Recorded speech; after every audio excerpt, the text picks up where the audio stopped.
Hi, I am Justin May Anquiambao from 1IEB and I'm going to present to you Computer Insider Introduction and Evolutions of Operating Systems. So, what is an operating system? A computer, an electronic device that handles information and or data, has different resources such as hardware and software that is required to complete specific tasks. Common required computer resources are input and output devices, memory, file storage space, CPU, and many more.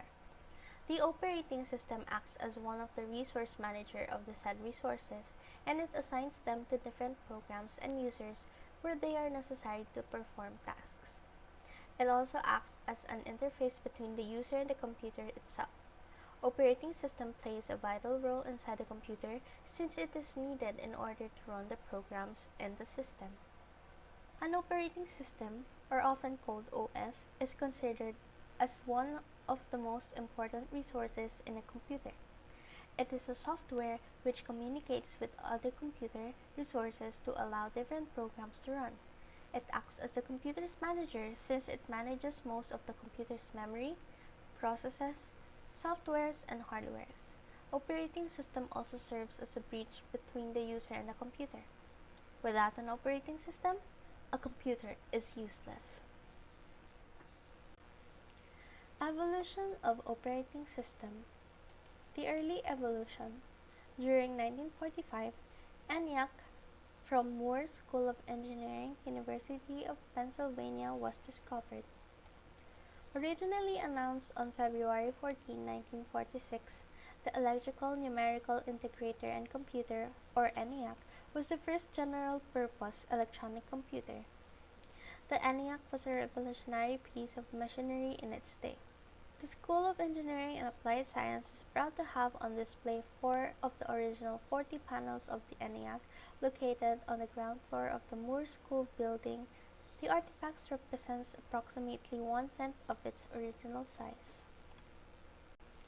During 1949, EDSAC and EDVAC was developed. But what is EDSAC and EDVAC? EDSAC, Electronic Delay Storage Automatic Calculator, was designed in 1947 by a team led by Maurice Wilkes. The original EDSAC computer operated for almost 10 years, starting from its first successful program run on 6 May 1949 at the Cambridge University Mathematical Laboratory. It is generally accepted that the EDSAC was the first practical general-purpose stored program electronic computer. EDVAC, or Electronic Discrete Variable Automatic Computer, the successor to ENIAC, was designed by J. Prosper Eckert and John Muchley at the University of Pennsylvania in the 1940s. Although it was the first stored program computer, it did not become operational until 1952, 2 years after SEAC, which was based on EDVAC designs. EDVAC was an arithmetic-only computer working with binary numbers rather than the decimal operations of ENIAC. It had 1K 44-bit words of delay line memory. Also during 1949, BENIAC, the successor to the ENIAC, was developed. Binary Automatic Computer, or BINAC, was one of the first electronic computers, developed in 1949 by Eckert Muchley Computer Corporations for Northrop Aircraft Company. The computer consisted of 2 independent central processing units, each having its own 512-word acoustic mercury delay line memory, which was further divided into 16 channels. The channels in turn could hold 32 words of 31 bits. It also made use of approximately 700 vacuum tubes. The associated clock rate was around 4.25 MHz.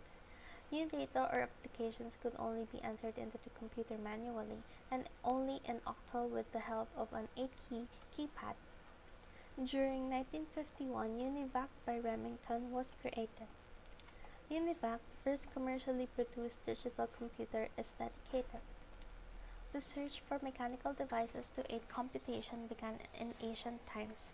The abacus, developed in various forms by the Babylonian, Chinese, and Romans, was by definition the first digital computer because it calculated values by using digits. His analytical engine began in the 1830s and never completed for lack of funds, was based on a mechanical loom and would have been the first programmable computer. During 1952, IBM 701 was developed. The IBM 701 Defense Calculator was IBM's first production computer, devised at Columbia University's Watson Lab. It rented for about $16,000 per month.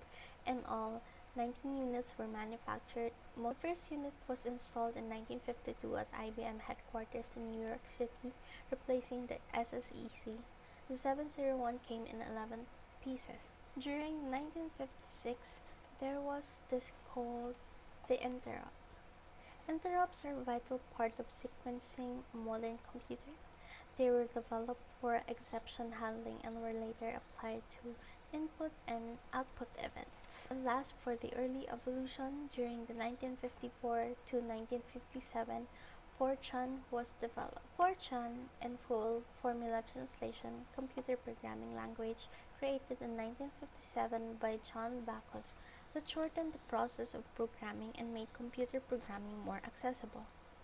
The creation of Fortran, which debuted in 1957, marked a significant stage in the development of computer programming languages.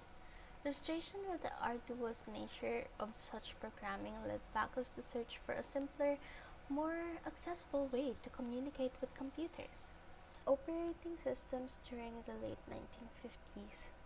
By the late 1950s, operating systems were well improved and started supporting following usages. First, it was able to perform single-stream batch processing. Second, it could use common standardized input and output routines for device access. Third, program transition capabilities to reduce the overhead of starting a new job was added. Fourth, error recovery to clean up after a job terminated abnormally was added. And last, fifth, job control languages that allowed users to specify the job definition and resource requirements were made possible. During 1961, the dawn of minicomputers started. A minicomputer is a type of computer that possesses most of the features and capabilities of a larger computer, but is smaller in physical size. A 1962 Compatible Time-Sharing System, or CTSS, from MIT was developed. The Compatible Time-Sharing System was one of the first time-sharing operating systems. It was developed at the MIT Computation Center. CTSS was first demonstrated on MIT's IBM 709 in November 1961. During 1963, Boros Master Control Program, or MCP, for the B5000 system was created. It was developed by the Boros Corporation for their B5000 mainframe. MCP is still in use today by the Unisys ClearPath or MCP machines. During 1964, IBM 360 was developed. The IBM System 360 is a family of mainframe computer systems that was announced by IBM on April 7, 1964, and delivered between 1965 and 1978. It was the first family of computers designed to cover the complete range of applications from small to large, both commercial and scientific. And during the 1960s, disks became mainstream. During 1966, mini-computers got cheaper, more powerful, and really useful. During 1967 to 1968, mouse was invented. During 1964 and onwards, Multics was developed.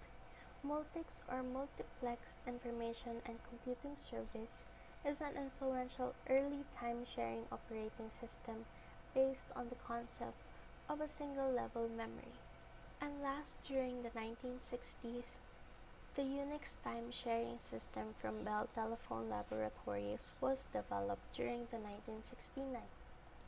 Unix is a trademark for a family of computer operating systems developed at Bell Laboratories. Over 300 of these systems, which run on small to large mini-computers, are used in the Bell system for program development.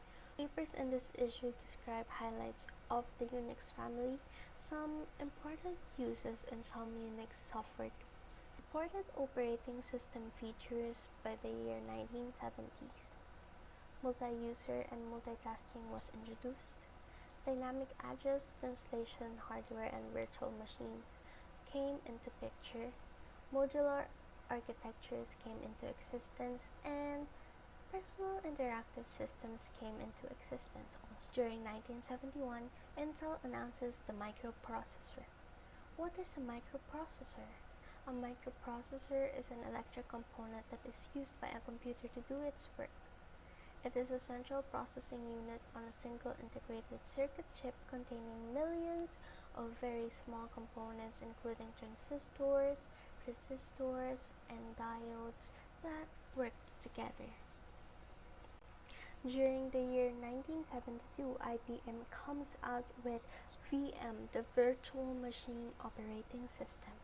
During the 1973, Unix 4th edition is published, and also Internet is created. Internet is a way of connecting computers together in a local area network or LAN. And during the 1974, the personal computer age begins. The personal computer industry truly began in 1977 with the introduction of three pre-assembled mass-produced personal computers: Apple Computer Incorporated, now Apple Incorporated, Apple II, the Tandy Radio Shack TRS-80, and the Commodore Business Machines Personal Electric Transistor, or PET. So, during the year 1974, Bill Gates and Paul Allen wrote BASIC for the Altair. Microsoft founders Bill Gates and Paul Allen has been buddies and fellow BASIC programmers at Lakeside School in Seattle. Allen graduated before Gates and enrolled in Washington State University, and they built a computer based on an Intel 8008 chip and used it to analyze traffic data for the Washington State Highway Department, doing business as Chapo Data.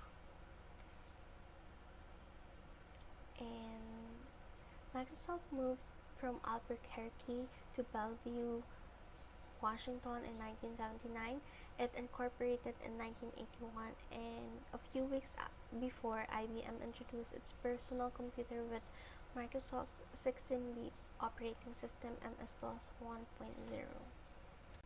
And during the 1976, Apple II was created. During August 12, 1981, IBM introduces the IBM Personal Computer. 1983, Microsoft begins work on MS Windows. Year 1984, Apple Macintosh comes out. And year 1990, Microsoft Windows 3.0 comes out. In 1991, GNU Linux comes out. In 1992, the first Windows virus comes out. In 1993, Windows NT was developed. In 2007, iOS was created, and in 2008, Android OS was developed also. Now let's go to the functions of operating systems. The operating system has several important functions for the computer. First, it is used to boot the computer. Second, it performs the basic tasks of a computer like managing the different peripheral devices like mouse and keyboards, and what else? Third, the operating system provides a user interface such as the command line and the graphical user interface or GUI. Fourth, it is the one handling the system resources like the computer's memory and the sharing of the central processing unit or the CPU. Fifth, it also provides file management that refers to the way the operating system handles, stores, retrieves, and saves data. And lastly, the error handling is done and managed by the operating system. And that is all for Computer Insider Introduction and Evolution of Operating Systems. Thank you for listening.